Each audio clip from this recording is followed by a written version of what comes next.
Welcome to Heterodox Out Loud. I'm your host, John Tomasi, president of Heterodox Academy. On each episode of Heterodox Out Loud, I'll be inviting you to join me on an intellectual adventure, an adventure across the fascinating and perilous terrain of open inquiry on our campuses. You'll be meeting leading university professors, some heterodox presidents and deans, and some entrepreneurial students too. Our aim in every episode will be to give you an insider's view of the state of open inquiry on our campuses, the perils and the possibilities too. So let's get ready for another adventure into heterodoxy. Is there a role for government in protecting academic freedom? In the United States, we're seeing experiments about this question at the state level, most notably in North Carolina and in Florida. In this episode of Heterodox Out Loud, we consider what we might learn by taking an international perspective. Our focus will be on the UK Higher Education Reform Act, which was signed into law by King Charles III on May 2023. Our guest today will be Eric Kaufmann. Eric is a distinguished professor of politics at Birkbeck College at the University of London. More than an academic, though, Eric is also active in the world of public policy. He's a senior fellow at the think tank Policy Exchange and at the Center for the Study of Partisanship and Ideology. He's also an adjunct fellow at the Manhattan Institute. Eric is widely recognized for contributing key ideas to the UK Higher Education Reform Act, a major government effort to protect academic freedom within universities. How is the government acting to protect academic freedom in England?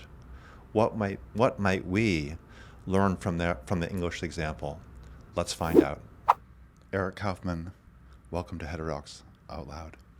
Thanks, John. It's a delight to be here.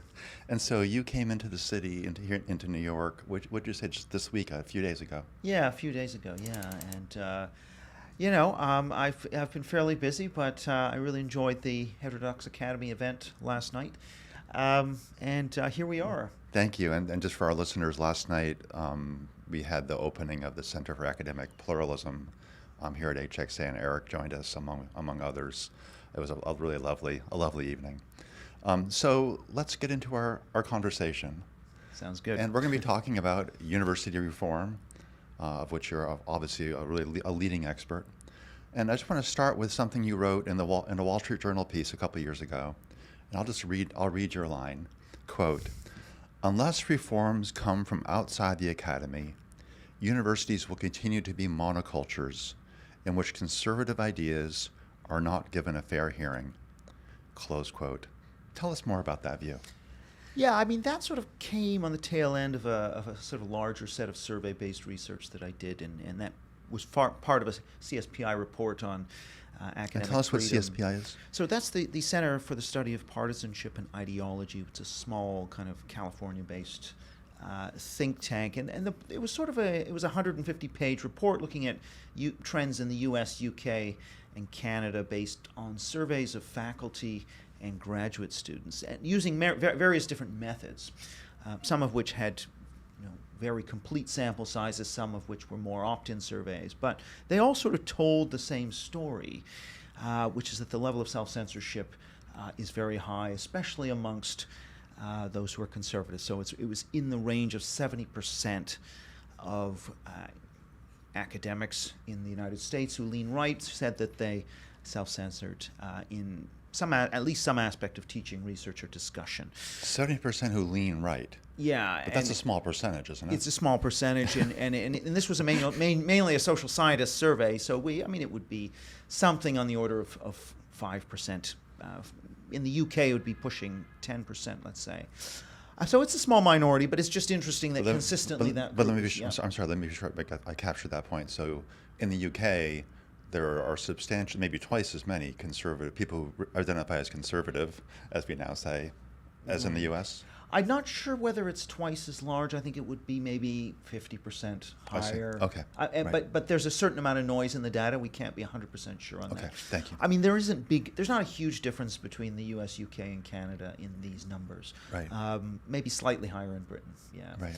Okay, but I'm sorry. And actually some surveys would suggest in continental Europe it's even slightly higher. There's slightly more conservatives in the social sciences. But are they royalists? Monarchists, yeah. Yeah, exactly. They want to get rid of democracy. But yeah, so in that context, right, and the other thing really was, there were questions around willingness to hire. For example, a third of British academics we polled would not hire a known supporter of the Brexit side, which is the side that won the referendum in 2016. Regardless of the quality of the research, regardless of the person's prestige, regardless of what they would bring to the graduate program. Yeah, this was not, the question was more simply, would you hire a known Brexit supporter for a job? Right. And in the U.S. case, say a known Trump supporter, about 40% wouldn't hire a known Trump supporter for a job.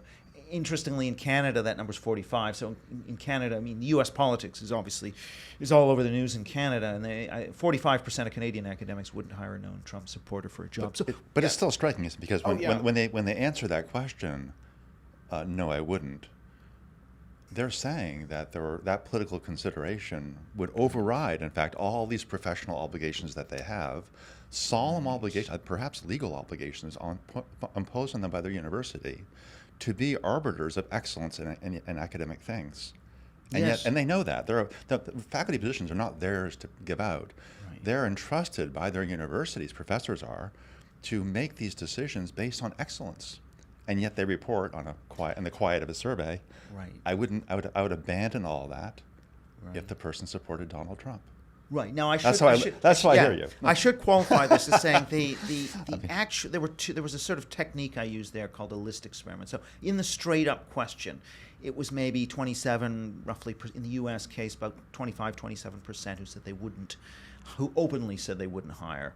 But on this list experiment technique, which I don't have time to go into, it allows you to get it revealed discrimination. And so it was 40% on the revealed test, and then in Britain only 10% would openly admit that they'd discriminate, but in a sort of revealed on the list experiment it was 33 or 30.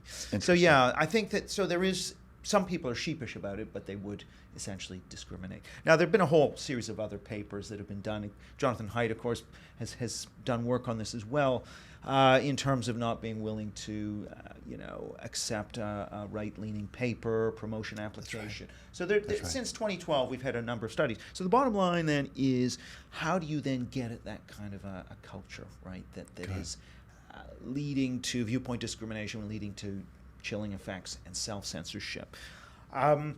And we've had a kind of history in Donald Downs' book. He talks about that, at Wisconsin, they had a few golden years where they got a consensus around this idea of free speech being important as an important value, but then it breaks away. And Donald Downs, I just want to mention, and I'm sure our listeners know, is a real champion of free speech. Donald and I served together on the Princeton Principles Commission just a couple months ago, and he's a really remarkable person. So he described there having been a brief golden age at Wisconsin, and then it went away. Well, yeah, and I think it seems like when the stars align, and you can sometimes get consensus between, the leadership and a certain group of unusually active academics, then you can maybe get some free speech for a while to take root, but then it ultimately can't last. And I guess that's kind of maybe been the lesson, even on the free speech code front, that you can get sporadic successes, but systematically you're going to lose. And that's maybe why I don't believe the universities can reform themselves from within. I think it's got, therefore, to come from government from without. And that's kind of, I guess, the debate, right?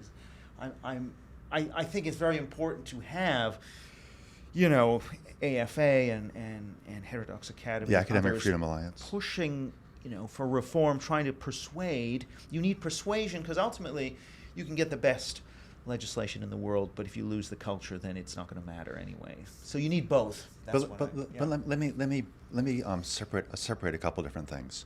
So I asked you, reading your own quotation, you say that universities the reforms need to come from the outside. Right. But I sort of see a variety of different buckets, or if you like, agents from the outside, who seek to bring reform, or we might say, different agencies whose help we might seek. So there is the one you mentioned, there's government. There are also groups that present external legal pressures on universities. I think of FIRE being that way. The AFA also is that. AFA describes itself. I'm a member of all these groups. Yeah. But AFA describes itself as NATO for professors. One professor is attacked, all the professors see that attack on them, and they bind together to protect. But again, it's from the outside, protecting the attack. There are investigative outsiders. There are groups like the College Fix. I think increasingly the National Association for Scholars, which I'm also a member, doing this investigative reports, is kind of taking an outsider approach, revealing the things going on. There's also, from the outside, I suppose, donors, alums who can cut their giving, for example. So that's a whole range of, I listed 4. Legislative, let's call it, legal, let's call it, investigative, and perhaps financial. Those are all outside forces. Do you see, how do you, when you survey that range of external agents, which ones do you think can help with this cultural problem? Or which ones are most important? I think they're all important. And am I missing one? Are there others?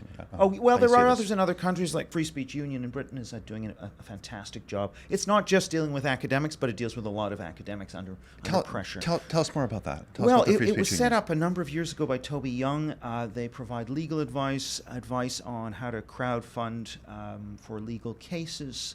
They work with the press. They work with legislators. So they just recently have worked on the online. There basically was an online harms bill which threatened to be relatively draconian in terms of penalties for online speech, and so they'll be involved in those fights to water down some of the nebulous provisions around hate speech and misinformation that are sometimes sort of drafted into these laws. And are they focused on universities specifically? No. Or so they're sort of like the ACLU of old in the U.S., I suppose. Kind of, yeah. I think they're kind of fulfilling a FIRE-like function within Britain, but they're very new. They don't have the sort of history that FIRE does. But yeah, so these are all very important.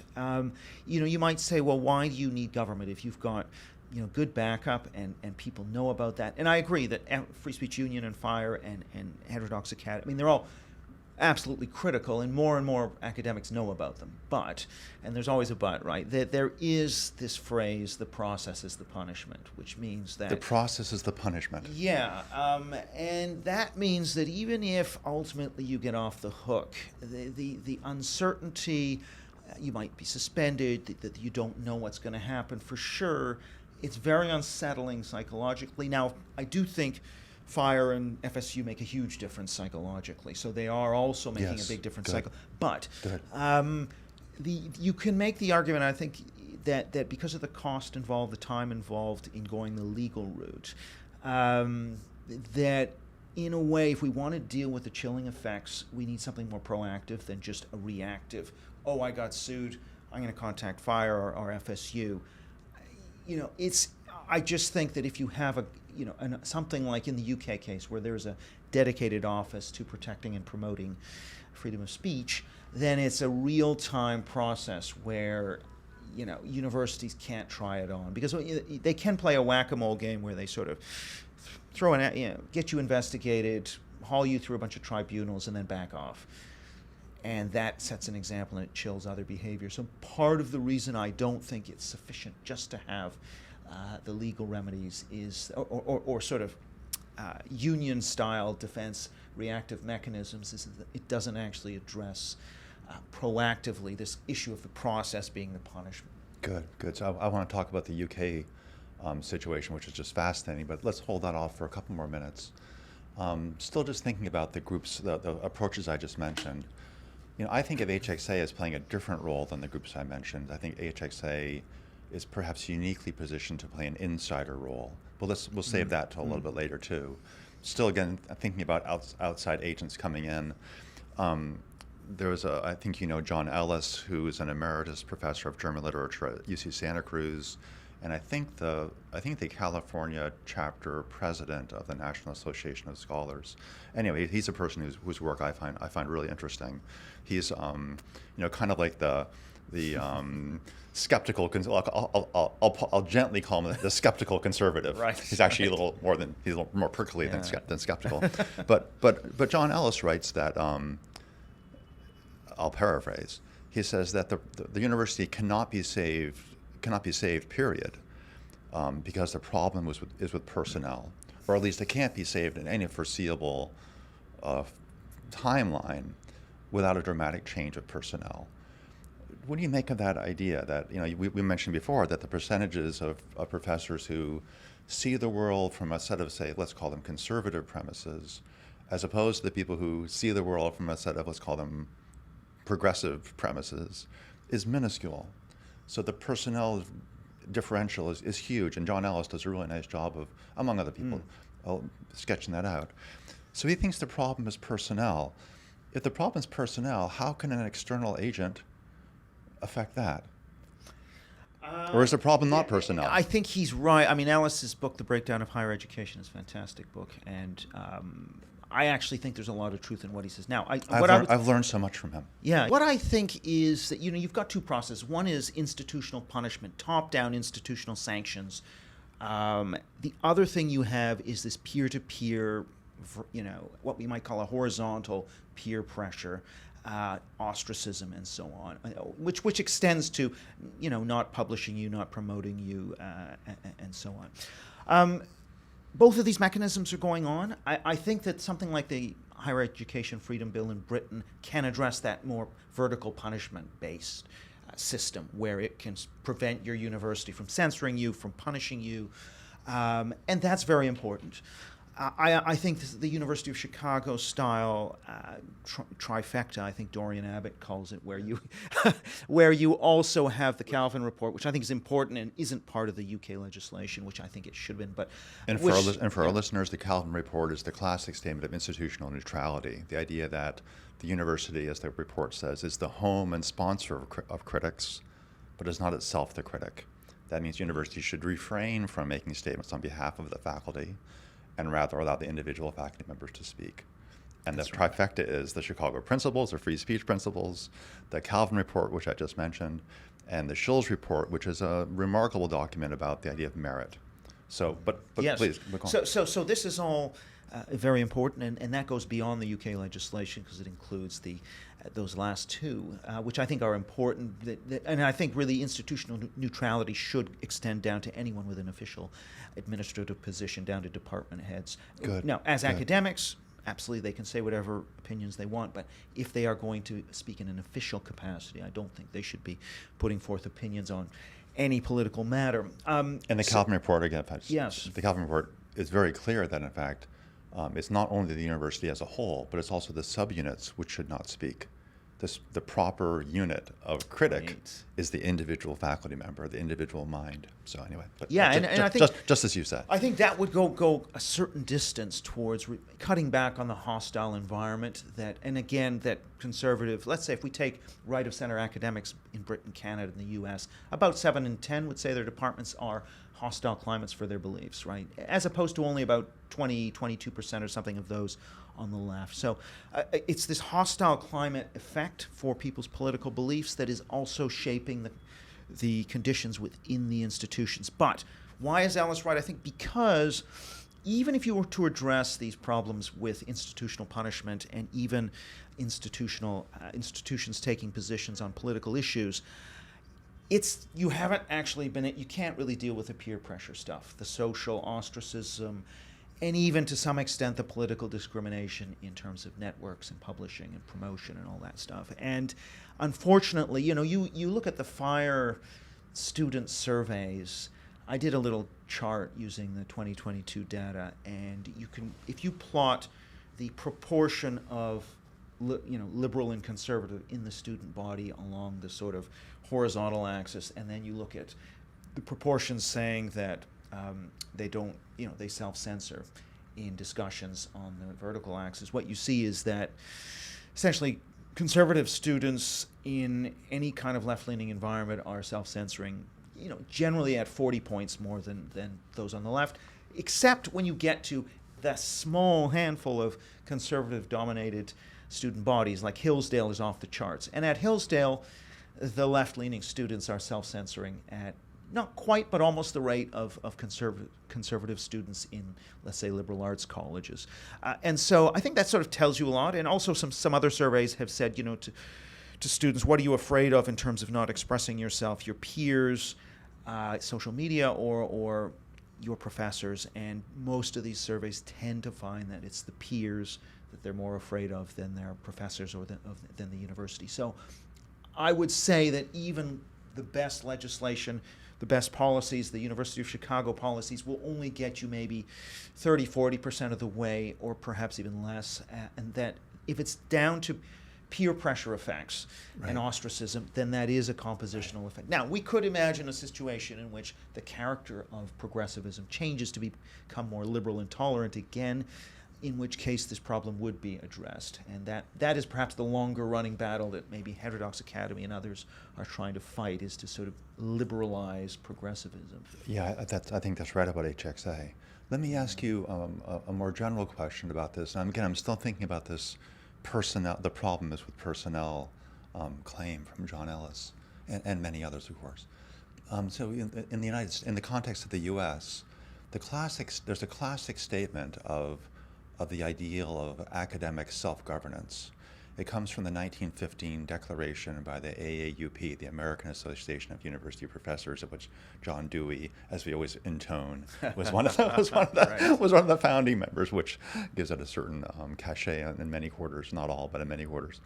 But that document says that to have academic freedom, to have open inquiry, you have to have control. You have to have academic self-governance. Because only the professors, they're the only people who are experts on these topics. Only they can know and can judge who the best professors are. So you can't have the trustees, you cannot have the legislators, you can't have other people deciding essential things like personnel selection, nor can you have them doing basic questions about how a classroom should be organized, what should be taught, what department should exist or should not exist, and so on. So that was, more than 100 years ago now. It was the beginnings in the U.S., the beginnings of the idea of this modern research university. There would be a place for open inquiry, defended by and structured on an ideal of academic self-governance. Now, through time, and we could sort of trace the path dependencies and explain why it went this way, the universities have become increasingly monocultures, as you say, and others say too. What do you make of that? What do you make of this idea of academic self-governance? And this is going to lead to the conversation about the UK, so that's coming. But still, what do you think about academic self-governance as an ideal? I think it's an excellent ideal, and when I was as a professor, I've been very much in favor of that, because yes, it is the case that departments know best what they want and what the kinds of person that the kinds of academic programs they wish to offer. However, could John Dewey and others have foreseen that the threats to academic freedom would come from the faculty itself? Good. I don't think so. There are different kinds of challenges to freedom. The classic challenge to freedom comes from an autocrat or from the government, and so in that sense, that's the First Amendment in the United States. But I think people forget an older tradition of concern over private violence. So private actors and other kinds of intermediate institutions that actually can pose a threat to your liberty. And it can be the case that actually the government is more liberal than these intermediate institutions or private actors. And in that situation, so if you look at Thomas Hobbes and you go back to some of John Locke, this idea of the government protecting your natural rights against those who might threaten them. And we're actually, I think, more in a situation like that. You can see some precursors. So if the University of Mississippi doesn't want to allow black students to come to it, to take courses, or to have the same rights as other students, there was a role for the government. And let me just add that, and let's imagine, as was I think the case, that the academic self-governance at that university said we choose to maintain these policies of excluding people of color, for example. Right. So now it's gone awry. Right? This is a kind of a vivid example of academic self-governance, I think, gone awry. Yeah, and even there was a poll of Harvard professors in the 40s. Should a communist be permitted to teach? 2-to-1 against. Right. So should they then be dismissing somebody who's a communist from the faculty? So there are definitely situations where you can get illiberalism coming from the faculty, and possibly a situation where the government actually takes a more liberal approach that defends rights. So I think in this Good. three-tier model, Good. that's when government actually has a role in preventing censorship. So do universities have the right to censor because they have academic freedom? No. I'd say academic freedom inheres in the academic staff and students, and therefore university autonomy, it's a nice to have. We want to maximize it, but if it is becoming authoritarian, tyrannical, whatever, then it needs to be limited in a restricted way. Let me be sure I understand. Yeah. So we have this ideal of in a liberal democratic government of there being a superstructure of government that has the ability and the obligation to protect individual rights.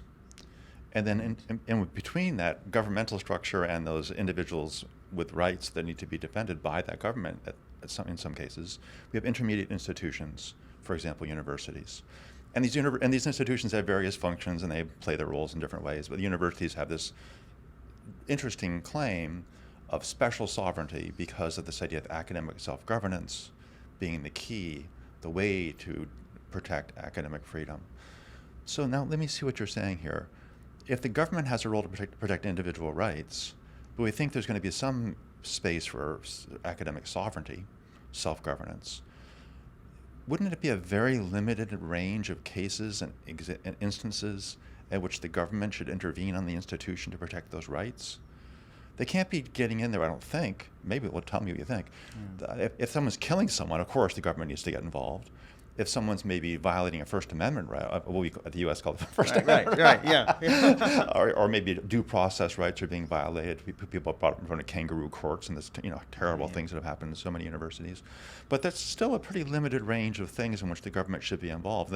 In the case where the professor says, I wouldn't vote for a Trump supporter, that's not a violation of a basic right, I don't think. Maybe there was some issue with employment law that we could, but can you help me here a little bit? Like, you're right. On that model, isn't it a very limited thing the government can do? It is, but that's all that we're really talking about is only when, faculties step over particularly egregious red lines. Okay, good. Would any of this come into play? So okay, good. If they want to, if a university wants to censor somebody who is expressing perfectly legal opinions, or doing research that happens to offend some people, but is or everyone, possibly everyone. Or everyone. Then the government has a role to prevent that university from censoring. That's all this is, and it's in practice only a very small number of instances of this. For the most part, faculty will have their autonomy to do the hiring, to pursue the directions they think pedagogically make sense for them. So this is not like an attack on faculty self-governance, but it is in certain specific instances a limit on that. And that's sort of the way I would see the higher education bill in Britain. Yeah. Okay, good. So we're finally moving to the topic that we both most want to talk about. And I should mention also to our listeners that we, in the Center for Academic Pluralism, we have a workshop every Friday afternoon, and we have either resident fellows presenting work, or a curriculum that we have on open inquiry that we read classic documents like the Schultz report or the Calvin Committee report and discuss together. And occasionally when we have a guest in the studio, in the podcast studio, we ask that person to join the seminar, and we do the seminar on his work. And today, after this podcast, Eric's going to be joining the seminar to talk about the UK reform bill. So now here we are, at last. So you played a key role, as I understand it, in the recently passed Higher Education Freedom of Speech bill in the UK. Maybe you won't say you played a key role, but I am aware that I understand that you did that you were very involved in some of the thinking that led to that bill. Can you tell us about what the act is? Just what are the basics? What's going on? What we were just saying. Tell us what happened. Okay, well, I mean, really, this is an idea that was sort of hatched in what political scientists call a policy network, a series of academics, people in think tanks, perhaps some journalists and politicians who are in a network who are concerned about academic freedom. And, essentially, there's a think tank called Policy Exchange, where we had somebody who became a special advisor to the education minister. And so we had a sort of favorable conditions perhaps for influencing the thinking of certain politicians. We issued a couple of reports, one in 2019 and one in 2020 on academic freedom in Britain. I did a lot of the survey side.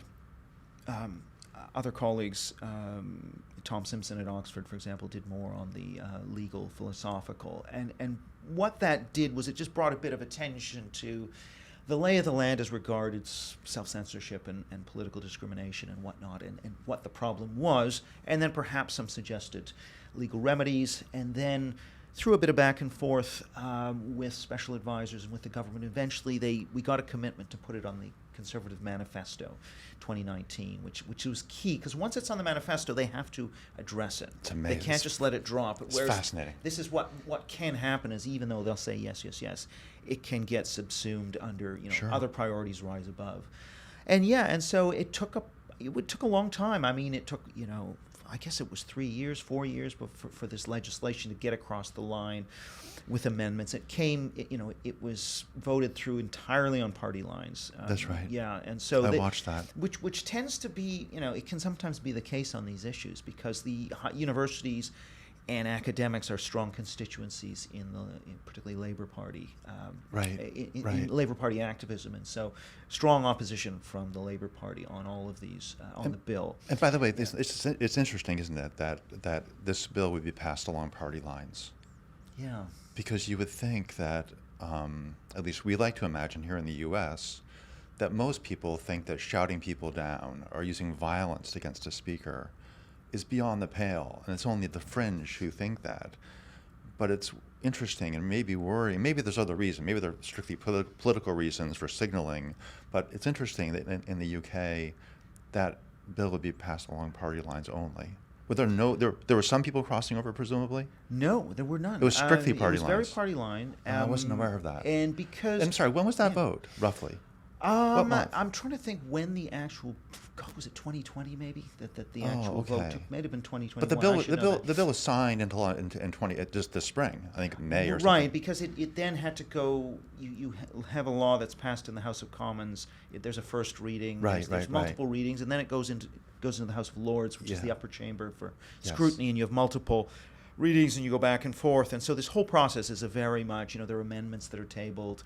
Some of them make it through, some don't. So one of the amendments that we were kind of pushing for was this right of action, if your academic freedom is violated, to actually, be able to action that in court. And as a statutory tort. Yeah, statutory tort. So there was that was kind of the last battle, and some were saying, look, we should just give up on this because it threatens to derail the whole bill, and there were all these tactical considerations, but ultimately the Conservatives... Let me go back and be sure for myself, but also for our listeners, I understand what that piece of it would be. So as I understand it, it would mean that if an individual were, let's say, invited to give a talk at a university, and students or faculty at that university shouted that person down, maybe denigrated their character, maybe put posters around campus calling them a racist or whatever it might be, and so the person was deplatformed, and his character was impugned, let's say, maybe falsehoods were said about him, who knows what,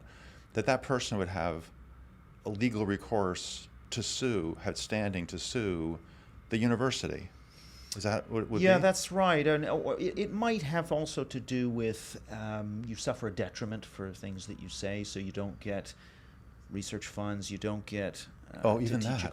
So it's broader. It's so it's not just that deplatforming in that formal sense. It's not just deplatforming, yeah. It's if broader. You suffer a detriment for your research or speech, and then so that is also part of what this is about, is you can have a course of action against your university. Let me just stop you. Let me understand how wide that is then. So, for example, one of our star visiting fellows this year is Elizabeth Weiss, the anthropologist, who you heard give a talk last night at the opening. Yeah, excellent. Yeah. Fabulous, right? She's amazing. As you heard last night, Elizabeth is an anthropologist who has views. There's a big debate going on in anthropology about who gets to decide which human remains should be allowed to be studied by science, including Paleolithic ones, and which human remains should be returned to the earth or to the tribes or whoever it might be. And it's a very interesting, fascinating debate, but lately it's been sort of moved off. The debate's been stopped, and there's a sort of a deplatforming of anyone who advocates the scientific access to the bones. And so Elizabeth, now getting back to your example of the tort, Elizabeth was denied access to her university's collection of skeletal remains, a collection to which she'd been allowed access, and other anthropologists were continuing to be allowed access for a decade. So she was denied access now to the key research things. Is that the kind of thing, for example, that tort would be would allow action upon, that tort reform? Yeah, exactly. So deny. So that's a perfect example of where you've suffered a detriment of some kind, right? It doesn't mean doesn't have to be you're being fired. It could just mean that you aren't promoted, you aren't given access to certain things. So that's the kind of thing that this is about. Now, of course, fascinating. The argument was really on the other side. Well, and of course, if this censorship and if these things aren't hitting your tribe, it can seem like a very minor deal.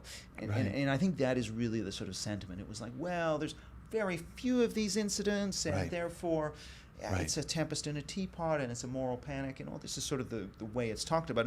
And really what we were saying was, actually, this is something that is affecting tens of thousands of staff and students, because if you look at that self-censorship, yes, we can talk about the number of people who lose their jobs or are no platformed as a small number of the total denominator of students and staff, but if you actually look at the proportion of particularly political minorities on campus, gender-critical feminists, conservatives, who are self-censoring in the faculty and the student body, now you're talking about tens, hundreds of thousands. And so this is actually a massive issue, and it is not just about the small number of high-profile cases that make it into the press. It's fascinating, and you and I both know as university professors that there are all these so many smaller things within our profession that can be decided by the popularity of one's political views. So, for example, if a person aspires to be a department chair, I'm not sure why anyone would aspire. I don't know anyone would aspire to be a department chair, but if someone aspires to be a department chair, and that person has one of these unorthodox views, that's the kind of thing, I think, where we all know that person either should be quiet in the view or should just give up their ambition to be whatever it is, department chair, or say run to be the director of a center or something like that. Are those the kind of things might also fall within the purview of the statutory tort? Well, not necessarily. If it is sort of peer-driven and it is not within the gift of, the university, then I don't think that you could, just being ostracized by your colleagues, you can't really, that doesn't fall within. And this is part of the issue that I was mentioning, is this sort of horizontal dynamic, and Cass Sunstein writes about this in his book Conformity. Whenever you have an organization where it's all about social ties, then even something like not being willing to have lunch with somebody can have a powerful effect, right? So I just think this is not going to deal with the arguably more powerful issue of even political discrimination. I would say, and we've had debates with some of the people who've been involved in the bill, but I'm not sure it would protect you from political discrimination. I'm not sure that it would do that. And so I think it's a small part of the problem that it will address. That's very helpful. Let's zero in now on and get really clear on what exactly does the bill address. So there's a creation of a free speech champion. Yeah. So what's that all about? So what it does is it creates an office of essentially a director of academic freedom, which would be a free speech czar with an office of 10. A free speech czar. Well, yeah. We have so many czars in the U.S. We do not have a free speech czar. But that would be fabulous. Well, that's the one czar. That's the one czar I could get behind. Well, academic freedom director, right? Yeah. So. But it's an ombudsperson or something like that. No. So they're separate. So the academic freedom director will have the power to issue with his staff. It's a he. I happen to know who it is, but will have the power to actually issue, for example, guidance on what university policies should look like. Universities are obligated not just to protect, but to promote. So at least once a year, they have to inform students of their free academic freedoms and inform them about those free speech rights. So they have to show that they are not just protecting, but promoting freedom of speech. So he can not just protecting, but promoting. Right. Amazing. Right. And so he will have the power to, issue this kind of guidance as to what your policies should look like, and then at a later stage, to go through university policies and say, your policy on that claims that you can't offend anybody, that's actually not compliant. So you have to rewrite that. And so part of this is going to be about how proactive is he going to be? And secondly, there's the power to fine universities that are in violation as well. So you've got fining powers as well. That's a big. So fining is Yes. tell us more about that. That's a really interesting feature. Yeah, so exactly. So if a university is repeatedly violating academic freedom of staff and students, then it can be fined for breach, and so that is another disincentive. So it's as a you have. What might a fine look like? I'm just curious. I know. Like what range are we? Is the force of the fine going to be in the ignominy that you face because now you've been fined for that, or is there a real financial, like what size might a fine be and who decides? Do we know yet? I'm not exactly enough of a legal expert to know what the legal wording means and the range of money. It is could be a substantial amount. I think probably the bigger issue would be leaking to the press. So part of this will also be about it leaks into the press, then the university gets embarrassed in the press, which might be the bigger hit rather than the fine. But I'm not enough of an expert to know. We won't know until this starts to happen how substantial this will be. I don't think it's going to be, if I had to guess, I don't think that the director is necessarily, he's not going to go crazy. I think he will do what's needed. What does crazy mean? I'm thinking about some of the endowment sizes in some American university. I'm like, well, going crazy could be. No, British universities have no money anyway, so they can't do anything. But it's not so much about that, but it is simply about sending a signal, I think. It's fascinating. So I think what else is there's the ombudsman, which means that you can go around your university when you feel that your free speech is violated. You have to exhaust these avenues before probably you can move to the tort. You can't just jump to the legal. So you have to exhaust these other avenues, but it's not so onerous that the university can drag out all of these proceedings and therefore avoid court. Tell us a bit more about the ombudsperson, as we say in the U.S. these days. Sure. You say ombudsman, so I'll go with that with you if you like. I don't know. I don't know what the word is now. That's a person you can go to make to plead your case. Right. For what range of things? For free speech violations? Academic freedom more generally? Freedom under the law has been abridged, and therefore you take a case. Now you are supposed to sort of first lodge a complaint with your university, but then if you don't get satisfaction, you go to the ombudsman, and then there's a decision there as to whether you decide to take a case. So the ombudsman is the first person you go to. Yeah. So you're Elizabeth Weiss, or you're some person who's been denied access to some research materials, or you've been fired, or you've been told don't wear your Trump T-shirt to department meetings, whatever it might be. You go to the ombudsperson. Right. And this person will do what? Well, they will, if they find in your favor, then they instruct the university to desist or whatever they have the power to investigate? Yep. Fascinating. Yeah. And this is all, by the way, located on the sector regulator called the Office for Students. Yes. Which is it maybe like the Department of Education, perhaps, as it regards to higher education, something like that. May I put on just a little aside about the Office for Students? So I was asked to give a keynote for an event last December put on by the Office of Students. And I said yes. One of my friends from Oxford was one of the people running it, and so I didn't actually know much about it at the time. So I had to look it up in Google. Anyway, I agreed to give this keynote, and it turned out that the keynote was at I think maybe the first lecture of the day at 10 a.m. English time. So I had to get up at, what time would that have been? 5? 4? 4:30? I think I was up at 4 reviewing my notes to go online to get my keynote address. Oh, no. So anyway, I have ill feelings towards the Office of for Students. So go on with the. Well, no, I was going to say it's much easier to come this way because actually our natural inclination is to get up quite early because of the time zone. I'm so aware. It's very easy to make morning events. So this Office for Students is the regulator for all aspects of higher education in the country, and so this body of this office of 10 people is within the OFS. Now, of course, that's not the whole battle. I mean, you need to get somebody as the academic freedom director who believes in the mission, and Arif Ahmed of Cambridge, philosopher very strong on academic freedom, has been appointed to the role. So that's going to make a difference. If you appointed somebody who didn't really have their heart and was just going to do the university's bidding, then that could defang much of the process. So this is a process that does require, the personnel is the policy, I think is another of these phrases.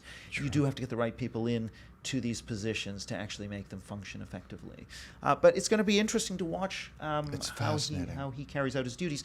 There is, I think, a 4-year renewal, so politically, perhaps Labour looks like they're going to be in government next, and they may decide after, I think it is 4 years, to hire somebody else or try and defang this institution if he's moving beyond what they want. So there is a certain political dimension to which they can maybe exert some pressure to sort of prevent him from reforming at the speed he wants to reform. So we'll see how that works out. So I guess we shouldn't look too far ahead to what the demise of this institution might be, but rather for now we should be thinking, how might it work and how might it be a positive step forward, because it's such a remarkable thing that's going on in England. And it reminds me of something, and I'm not sure how closely you're following UATX, the University of Austin in Texas, which is a university, of course, as you know, that is trying to disrupt higher education by a new model. And one of the features that I find most interesting about UATX is they have this, last I heard, when I was there, they have a summit every year for the last 2 years. They bring a bunch of us in to talk, give advice, and to learn what they're doing. And when I was there last spring, the big topic we were all so excited about was their new idea to have this external judicial body outside the university but associated with it that would serve a role such that any person could bring a claim to that court to protect their basic freedoms, including academic freedom, at that university against the president, against the administration, against their department, against whoever it might be. So their idea, as I understand it, is to think, well, let's think about early America. Part of the American ideal of the revolution was not to rely on the virtue of the governor, which most universities rely upon the virtuous administrator. We keep waiting for this virtuous president to arrive and stay virtuous for the entire time. That often seems to go away. I think the founders of America would have said, don't trust in virtue, trust in institutional separation of powers. And what Austin is doing, as I read it, is they said, look, we're not going to trust in a virtuous president. We hope to get one, but we're not going to trust in that. We're going to have some written rules, including academic freedom, and we're going to have this external judicial body which can enforce the claims of individuals against the university itself. That's a fascinating thing. I'm actually having Pano on this podcast soon, as the president, to talk about that very topic. But this is back to this thing that's happening in the UK. I see what's happening in the UK as being similar to that. That idea of the ombuds person sounds like a judicial body that says, as you were saying a little while ago in this conversation, the government plays a role as a check on the miscarriages of institutional autonomy within these intermediate institutions. It says people have certain rights. And you can't haul them in front of a kangaroo court. You can't deny them access to materials for research. You cannot, fire them or stop them from speaking when they say something you don't particularly want to hear. Right. So it sounds like it's that kind of. It sounds like it's a judicial. Is it a judicial mechanism? I mean it's a very clever design that UATX and I am affiliated there as well. But I think that's a very clever idea. Exactly. So it's like your idea. I'm sorry. It's like your idea. No, it is. I can't claim this is entirely or even largely my idea, but well, you plural. You plural then. Yeah, but I would say you Brits. Yeah, it's something. Yeah, I mean I'm sort of a Canadian pseudo Brit, but no, but it is something similar in its intent. You're right. As a sort of you're protecting the liberty of the citizen against the in a way the autonomy of the institution, and that happens. We're used to that if corrupt police departments are taken into special measures, schools which become corrupt. All of this is not controversial, and even universities. The East German universities after the fall of the Berlin Wall, essentially were taken into special measures, and a lot of academics were let go who were more or less parroting Marxist-Leninist dogma as their. Yes. So I mean, this is not something that's dramatically new, but that's right. But this is the application of a similar principle that yes, the rot and corruption of liberalism can happen in the intermediate layer. Yeah. I love that formulation. That's really. Yeah. It's really. I just want to say I really appreciate how you take these problems of university life and university reform and you situate them within this broader political context, right? That's how, I think a lot of people in the U.S. who care about these issues we zero in on the universities themselves. We kind of accept the premise of academic self-governance, maybe with gritted teeth, but that's how a lot of people see it. I mean, try to work within that system to reform it. But you really take that and you sort of see the bigger picture, that these are institutions existing within liberal democratic societies, with a government empowered in certain ways, with individuals with certain legally recognized rights, and that's going to be permeating the institution. That's how you see it, I think. Yeah, I think that's right. Now, of course, there are differences between public, government-funded universities and those that are private, which can have their own ethos. Say more about that, because you and I were talking over breakfast about this, but say a bit more about how is, in England, I asked you this question, I was a little embarrassed to admit this on air now, but I asked you, I went to Oxford and I said, well, isn't Oxford a private university? It has rich, it has those silver plates from the 1500s. Is it private? Tell me what's the system? Well, no. I mean, in a way, they are, they are public universities in the sense that they get government student. Their students are on government student loans, or at least the domestic students are. And prior to that, the government would have paid them a sum per student. Right? But in the U.S., our quote private universities receive enormous funding from the government through student loans and other. And there are some exceptions, of course. But they're rare. There's some exceptions in England too, I'm aware. Right. But does this government act that we're talking about, apply to all the universities in England except for a few very fully private ones? There's almost no private university. One of the few ones, by the way, is the University of Buckingham, where I'm going to be starting in October, and it sees itself as the only real sort of free speech university in Britain. And does Buckingham take no federal funds for students? In terms of I think somebody can come in with a student. No, they do, I think, accept student loan. I don't think they are the Hillsdale. They're not following that. But I think that for the most part, they're trying to carve out a niche a bit like UATX, but perhaps they have more of a conventional faculty and student body perhaps than UATX does. But on the But in the large, in the main, looking across the English university landscape, Oxford, Cambridge, Birmingham, all the different places. Right. These are quasi-public entities. They're all directly under the authority of the Office for Students, for example. Right, and they're only allowed to charge a maximum of roughly £9,250 per domestic student. So there's definitely a limit also to what they're allowed to charge, which has meant a big drop in their income with inflation over a number of years. Yeah. One other piece of the UK bill that we haven't discussed concerns the student unions. Right. So help me understand. They were quasi-independent structures within the institution. Tell us about that. Well, they claimed that they were, private associational bodies that shouldn't be considered part of the university. However, of course, they are woven into, they get money from the university, they use university facilities, and for all intents and purposes, they are part of the university. And the bill essentially makes it clear that they are part of the university, and therefore they cannot do things like no platform people. And if they do that, they are under the same regime as the university in terms of having abridged the law, being eligible to be fined, and all of these other disincentives. And so I think this is, already, I should say, by the way, even before the law was passed, it was already having an effect on behavior. So there was, the University of Essex was going after a couple of gender-critical feminists and backed off.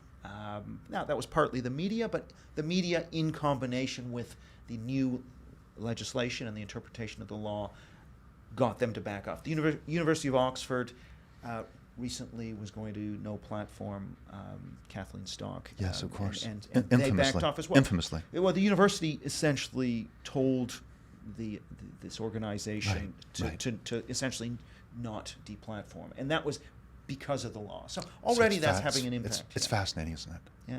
So you see those as clear instances where the existence of the law, or maybe the law was a law in the first case it had King Charles signed it yet?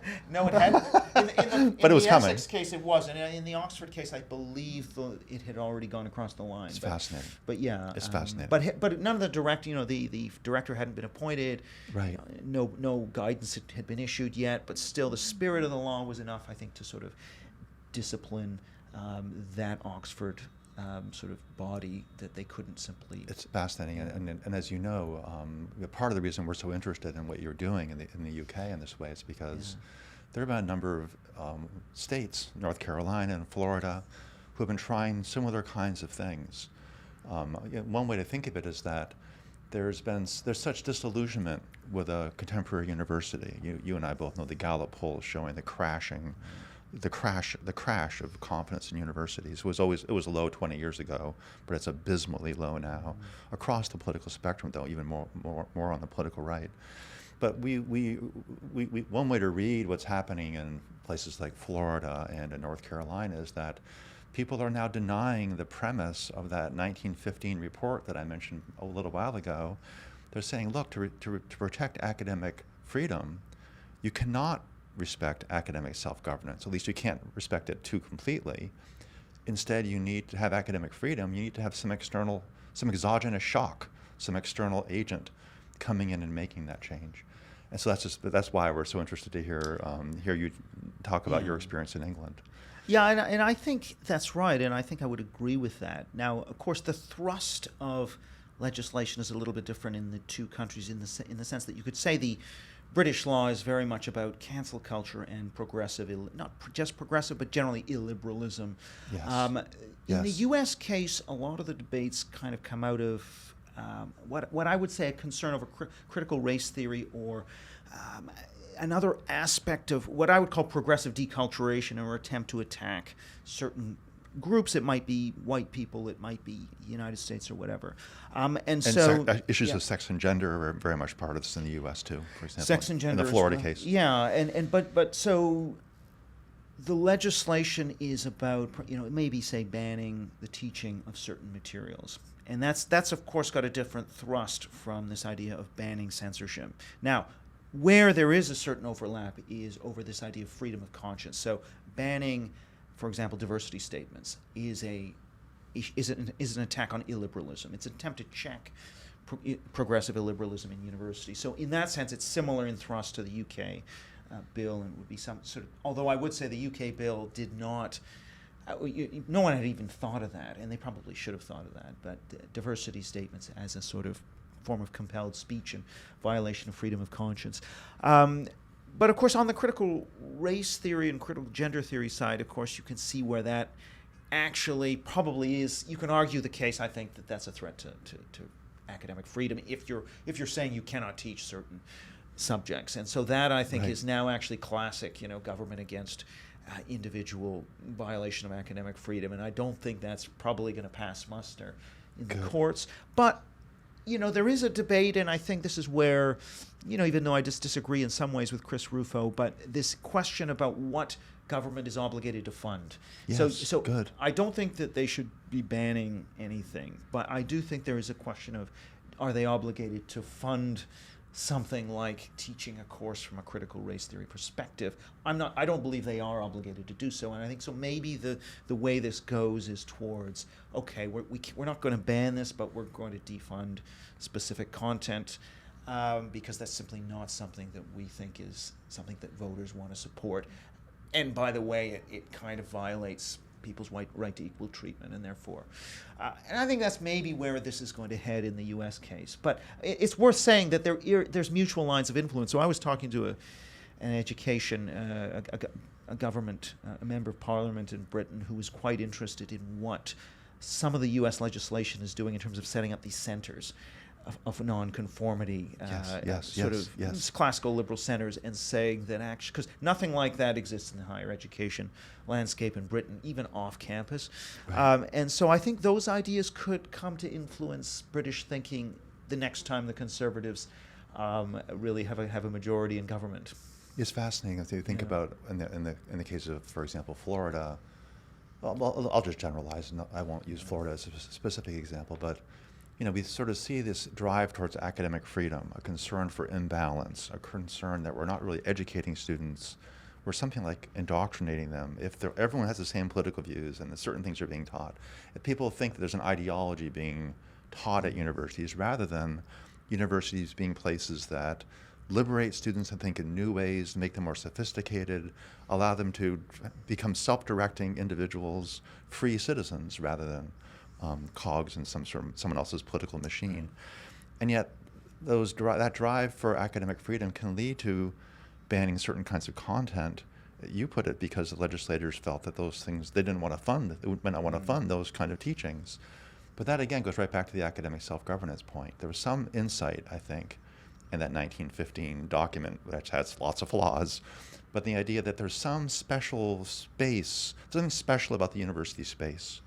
We wouldn't want to have legislators coming in, changing the content of curriculums. Right. Every time the power changes, they change what gets taught. Right. We want the university not to be part of the political domain, but to be something like a city on a hill, if you might say, or like Plato's Academy, a place in a grove on a hill outside the city, where people go to search for truth. And yet, as we've been talking, there may be a role you are suggesting for the government, for the polis, to set some rules to make sure that there is some separation, some genuine attention to the real purposes of those universities. Yeah, I mean, I think, it's not that the polis should set a red line and ban things. That, I think, is a violation of academic freedom. But I certainly think when the polis is funding public higher education, they do have the right to decide what they're going to fund. And in various countries, Australia, they don't fund the humanities to the same extent as the sciences. I also think it's legitimate for them to say, well, we are not going to fund critical race and gender or what we would consider to be activist scholarship. We're not going to fund it. Right. But we're not going to, I don't think we can, you don't ban it. You can still teach it, but you're going to have to subsidize it, subsidize it from somewhere else. I think that's legitimate. Nice. Because, in a democracy, you decide if you're going to spend on hospital beds or universities, and if you're going to spend on universities, it's perfectly fine, I think, in a democracy for the taxpayers to say this is what we want to get. But at the same time, and if the university really, really, really wants to teach critical race theory and gender theory, they can do that if they value that, but they're going to have to find a way to subsidize that themselves. That's fascinating. Yeah. I have to have one last question. Yeah. I think you know Arif Ahmed, who's a philosopher at Cambridge, who we know in the U.S., most of us, because of his campaign he led a few years ago to overturn a proposed speech code at Cambridge, a speech code that would have required that speech respect people's identities. And so he's sort of a hero of some of us here in the U.S. for that reason. Ahmed's welcomed the U.K. bill, but he adds a qualifier, and I want to ask you about this qualifier as my last question. Ahmed says, quote, "The top-down approach is never going to be a complete solution," close quote. By top-down approach, I think he means a governmental approach. So I think he applauds that approach, but he says it's not a complete solution. What do you think of that? I think he's right, absolutely right, because most of the self-censorship is being driven by sort of peer-to-peer, that sort of horizontal social conformity pressure. And so even if you have the best Chicago principles in the world, that's not going to deal with most of the self-censorship which distorts the entire academic enterprise. And so I think he's right about that. I think Greg Lukianoff has this phrase that, a free speech culture is more important than the First Amendment, that right. If you don't have a free speech culture, eventually they're going to vote in changes to the law, and eventually, So that's ultimately right. You have to work on the culture, that longer battle of ideas, and that, organizations like AFA and like the Heterodox Academy obviously have a key role to play in changing minds, because the nicer way and the easier way to do this was if you could get partisans to be more tolerant. If you could get progressives to accept free speech, to accept viewpoint diversity, then that correlation between a department being heavily 9-1 left to right shouldn't lead to the kind of illiberalism that we're seeing now if the left becomes more liberal. And so I think that battle to try and persuade the progressive who are dominant in many of these institutions to persuade them that free speech and toleration is actually a better way to go, that is probably more important than anything else. The legislation, this is all about kind of equilibrating what's happening, the air pressure inside the institutions with the air pressure outside in the general public. That is really what that is about lifting the yoke of institutional censorship that exists now. But ultimately, if you lose the culture, then you're going to have democratic pressure even from outside to censor speech. So I think, this is a crucial battle, and it's important to have both ends. It's not enough to say, oh, we just need to fight on culture grounds and we can ignore what's happening in the institutions. You need, I think, a legislative approach, and you need the culture approach, and it's wrong to reduce just to one. Eric Kaufmann, thank you so much for joining us. Thanks, John. It's been a pleasure. It's been a pleasure. Thank you. Thank you for watching this episode of Heterodox Out Loud. Our aim, as always, is to give you an insider's view of the perils and possibilities for independent thinking, objective scholarship, and open inquiry in higher education. If you like this episode, don't be shy. Hit like below and subscribe. Also, consider subscribing to the Heterodox Out Loud podcast. If you work in higher education as a professor or an administrator, please visit the HXA website and join the thousands of people from all around the world who are working to support open inquiry. Until next time, I'm John Tomasi, reminding you that great minds do not always think alike.